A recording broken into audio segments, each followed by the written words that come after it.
일단 오늘은 눈에 띄게 체크하셔야 될 부분은 없어요. 오늘은 눈에 띄게 체크해야 될 부분은 없고, 여는 총재들의 연설들이 있긴 해요. 연설들이 있긴 한데 연준 쪽에 이제 발언들이 요즘은 좀 독약으로 좀 적용되는 경향이 있어서 오히려 이 부분에 대한 경계감은 조금 있다 정도로 보시면 좋을 것 같고, 일단 어찌됐든 나스닥이나 S&P가 한번 꺾인 직후이기 때문에 다우지수도 숨고르기는 필요하다는 게 제 소견입니다. 제 소신이고요. 만약에 꺾인다라고 하면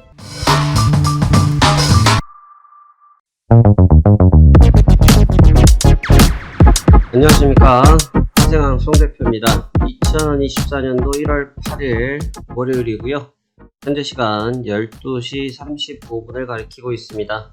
어떻게 주말 잘 보내셨습니까? 자, 그러면 이번 주도 여러분들의 성공 투자를 기원하며 오늘 시황 브리핑 진행해 드리도록 하겠습니다.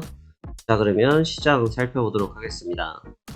자, 지난주 금요일 마감했던 다우지수는요, 전장 대비해서 0.07% 상승한 37,466포인트에서 상승 마감했습니다. 엄밀히 말씀을 드리면 상승이다라고 표현을 하긴 해야겠는데 25포인트가 올랐으니까요. 네, 보시다시피 지속적으로 위쪽에서 상단 쪽에서의 매물 압박을 계속 경험하고 있고요.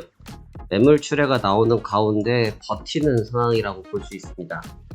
이건 어떻게 좀 이해를 하시면 좋을 것 같냐면요, 저희 그 보약이라고 생각합시다. 보약.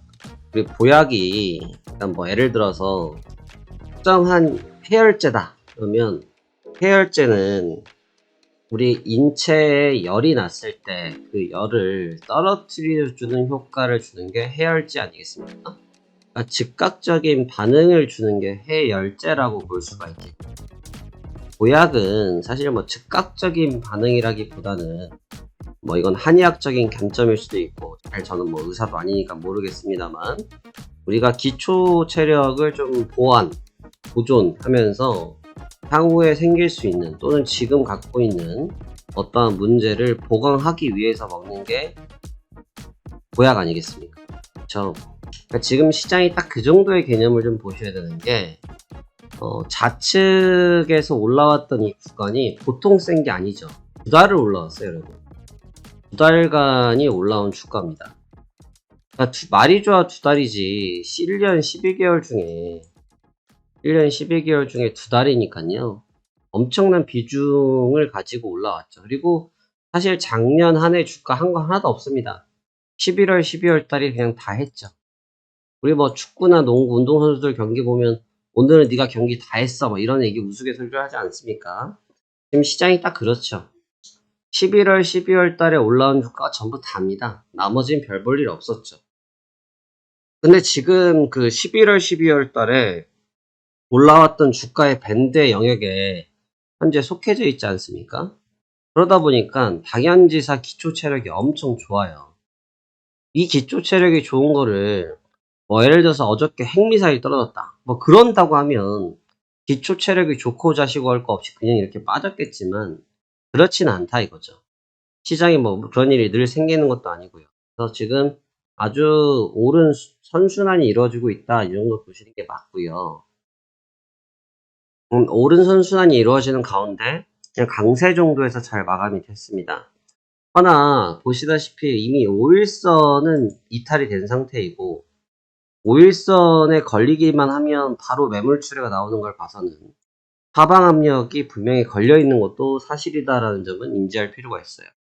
여하튼 전일 시장은 강보합권에서 마감이 되긴 했다. 그리고 시장의 체력 여전히 좋음을 보여주었다 정도로 설명하면 될 것 같습니다.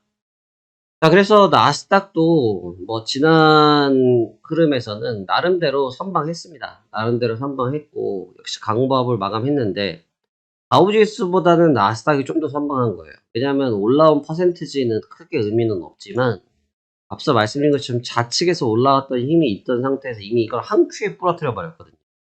단 한 번의 승부로 이걸 다 부러뜨려 버린 상태에서 이렇게 버틴다라는 게 말처럼 쉽지가 않습니다.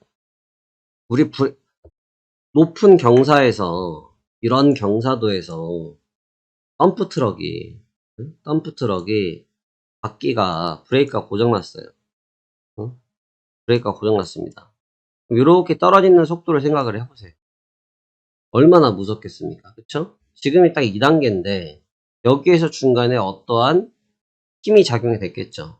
뭐 예를 들어서 차가 한 대 박아서 있다든지 벽돌 하나를 크게 밑에서 받치고 있다든지 해서 얘를 멈추게 하는 것 자체가 엄청난 힘이 있는 거죠. 그래서 상당히 강했다라고 볼 수 있어요. 다우지수 대비해서. 오히려 다우지수가 좀 더 위협적인 상태죠. 나스닥보다는 다우지수가 좀 더 위협적인 상태예요.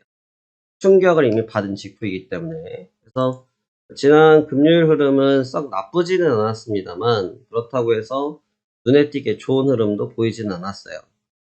역시 유가 또한 중동 쪽에 있는 불안감들이 계속 나타나고 있어서 70불 이상에서 반등 시도 계속 하고 있는 거 나타나고 있죠. 나타나고 있고 지탱을 하고 있긴 합니다. 근데 이 중동 쪽의 이슈도 어떻게 보면 러시아나 우크라이나 사태처럼 너무 캐캐 묵었어요. 그러다 보니까 시장에서 반응을 하긴 하지만 눈에 띈 반응을 또 하고 있지는 않습니다. 제한적 반응을 하고 있죠. 그래서 좀 제한적인 모습을 줬고 국채가 다시 4.0대를 넘어서면서 불안감을 조성하고 있어요. 이 국채 4.0대를 넘어섰다는 것은 10년물이요. 좀 부담 요인이 될 수 있는데 오히려 골드는 다시 좀 행보세를 가져가면서 그래도 이제 2,000불 이상이죠. 2,000불 이상에서 스테이블하게 분위기를 좀 보고자 하는 모습으로 들어온 것 같습니다. 그래서 지난주 어떻게 보면 연초에 개장을 하면서 분위기가 사뭇 무거운 쪽으로 흘러가면서 한 주를 마감을 했는데 그래도 금요일 장세에서 연속적인 투매나 연속적인 매물 압박이 나타나지 않는 가운데 1차 브레이킹을 걸었다라는 것은 다시 말하면 이번 주에 다시 한번 시장을 체킹하겠다라는 의미로 볼 수 있습니다. 특히 고용지표에 관련된 부분, 고용에 관련된 부분들 여전히 나쁘지 않게 나타나고 있거든요. 근데 이제 고용이 나쁘지 않다.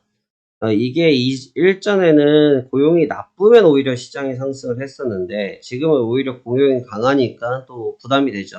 왜냐하면 너무 잘 경기가 좋으면 연준에서 움직일 가능성이 줄어들기 때문에 그러겠죠. 근데 그거는 이제 말하기 좋은 이제 평론가들이 하는 얘기고 그거는 이제 뉴스나 이런 데서 하는 얘기고 시장의 심리가 이미 바뀌었다라는 것은 이미 우리가 앞서서 확인을 했기 때문에 왜 배드 뉴스가 배드로 받아들이고 굿 뉴스가 굿 뉴스로 받아들이는 정상적인 시장으로 바뀐 것이지 11월, 12월 달처럼 배드 뉴스는 굿 뉴스, 굿 뉴스는 배드 뉴스로 역해석되는 상황들은 이제 클리어 됐다라고 보실 수 있습니다. 그래서 어느 정도 안정감은 찾아갔다라고 보실 수 있겠어요.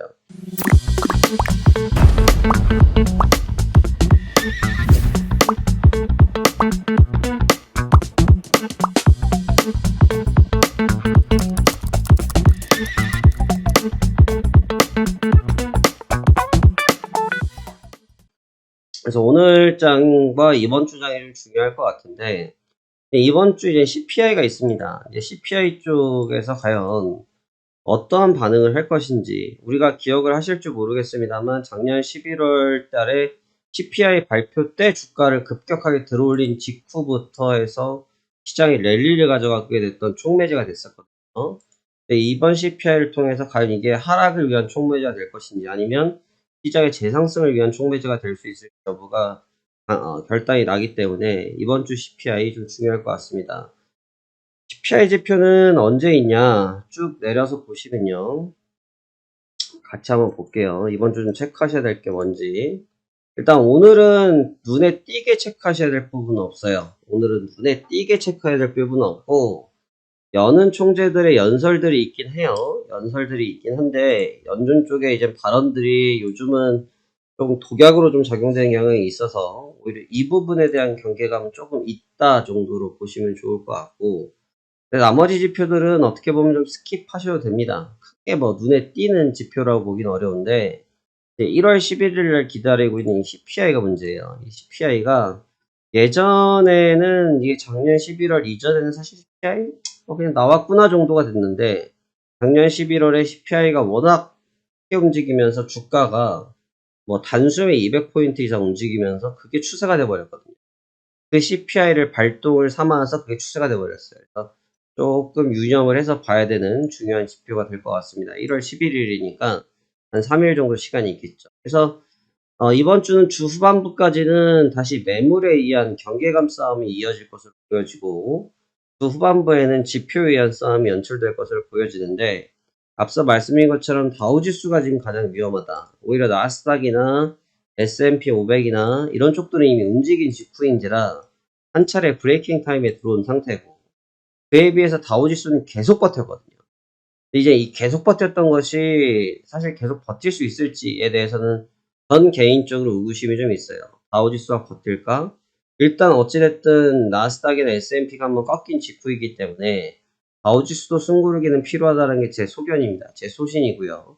만약에 꺾인다라고 하면 저점을 찾는 데 좀 주목하는 게 중요하고, 여기서 꺾이지 않는다라고 하면 오히려 공격적인 매매보다는 좀 관망하는 게 더 맞는 것 같습니다. 여기서 제 생각에는 더 올린다고 해도 부담이고, 올리지 않고 행보를 하는 것도 역시 부담이기 때문에 이번 주 장이 다우지수 입장에서는 굉장히 중요한 싸움의 요점이 될 것 같다라는 생각을 갖고 있습니다. 그래서 일단 나스닥과 S&P 500과 다우지수의 계류율이 좀 심해요. 계류율.